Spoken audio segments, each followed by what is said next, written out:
It is widely accepted that seeds are an essential component of growing vegetables, and they are often a focus of debates and even a tag or identity that we assign to what we do. Discussions about seed variety choices are common, including the debate between using heritage varieties compared to hybrid varieties, and the associated issues of choice, resilience, and control.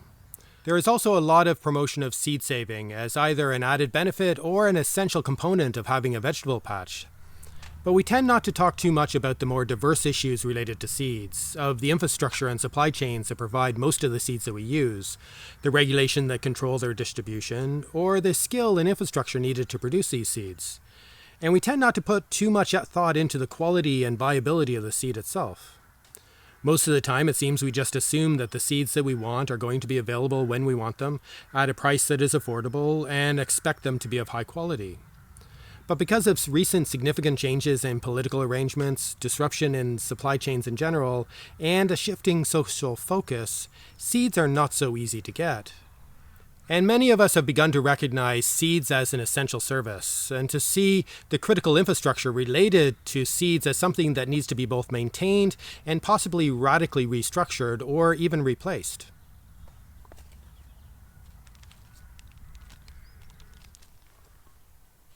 I live and grow in Ireland, which has experienced a relatively unique situation in the past year with respect to the availability and supply of seeds. Ireland has a low population density, not a lot of professional growers, and in recent decades, very few people grow any of their own food. There have been very few seed companies in Ireland, with most seed coming from the UK, either directly with the easy cross-border shopping that we used to have, or UK packaged seed being sold through local shops or organizations. Even though most of these seeds were not grown or produced in the UK, it was still easier and cheaper to rely on the bigger market available in the neighbouring country, which has broadly similar growing conditions. Until recently, I was aware of only 2 small suppliers selling seeds produced in Ireland, and 1 company supplying seeds from Germany, and the rest seem to all come directly or indirectly from the UK. An added issue for me is that the amounts of seed contained in the smaller seed packets that are commonly available generally isn't enough for the scale of growing that I do in the numerous gardens of the Red Gardens project. So for quite a few years, I've been purchasing many of my seeds from a supplier in the UK, buying in larger quantities, which were a lot less expensive, and I was hoping that there were also fresher seeds of higher quality, but that is questionable. In this project, I also try to use readily available seed varieties, including some F1 or hybrid varieties, and I tend to stay away from the rarer or more localized heritage varieties, to stick with more conventional seed supplies so that the work that I do could be a little bit more relevant to many more people around the world. I have known for a long time that the seed supply systems that I relied on could be a lot better, and was likely needing to change in the near future, but then it steadily started to change quite quickly at the beginning of last year. First there was a pandemic, leading to supply chain issues and a lot of people stuck at home suddenly wanting to start growing food. The stock of seeds that were available suddenly sold out in many places, and many online suppliers ended up having to shut down their websites for days or weeks at a time to process huge numbers of orders. And then, here in Ireland, we had to deal with BREXIT, or the process of the UK leaving the European Union. And it wasn't until quite late that we became aware that even with successful negotiations of a BREXIT deal, seeds would not be included. Near the end of last year, shortly before the UK was set to leave the EU, the various seed suppliers that I rely on in the UK all stopped taking orders of seeds for delivery to anywhere in the EU, including Ireland. Fortunately, I had just enough foresight to order in most of the seeds that I needed before this deadline. So Ireland was suddenly cut off from the main supplier of seeds, and the full implication of that has not yet worked through the system. It is possible that a new arrangement can be agreed to enable seeds to be imported again from the UK into Ireland and the rest of EU in time for the next year's growing season, but I doubt that will happen. So getting seeds for this season is going to continue to be problematic, and a lot of work needs to be done to reconfigure the supply chains for those critical components of growing vegetables here in Ireland, and there are a number of different approaches to take. The easiest option is to find seed suppliers in other European Union countries, as looking outside the EU is apparently not an option because of strict seed import laws. For my own requirements, I've found a good supplier in Germany that thankfully has most of their website translated into English, although they don't have all the varieties that I'm used to and are based in a climate that is quite a bit different. But I need to avoid assuming that I can simply order in seeds whenever I need them and have them arrive within a few days. And I've been buying in seeds in even larger quantities to have enough for a few seasons. This is a basic approach of increasing resilience in maintaining a stock of essential items and not letting my own supplies dwindle. This requires more money, of course, and I need to be careful to store the seeds in such a way as to maintain high viability and germination rates. But having this extra supply also allows me to help out friends and neighbors who may not be able to get the seeds that they need. I could continue sourcing most of my seeds from large suppliers abroad, but I feel that recent disruptive events are a useful opportunity to start to make some significant changes, but at least it's good to have a bit of time to sort out other options. A very common and appropriate response to this situation is to save my own seed. And although I've saved seeds in the past, I have not focused very much on this fascinating part of vegetable growing for quite a few years now. With all of the different vegetable gardens and explorations that I manage, I've needed to reduce the number of things that I need to keep track of during the growing season, and to limit the tasks that I need to do, and seed saving was a convenient one to drop as I was able to easily buy seed from elsewhere. It definitely makes sense to start saving seeds from some vegetables, especially the ones where I only grow one variety or the flowers don't readily cross-pollinate, and where I can still eat most of the crop. This kind of seed saving I could easily do as part of my existing gardens, as saving a few seeds here and there wouldn't significantly affect the comparisons and yields between the different methods that I'm trialing.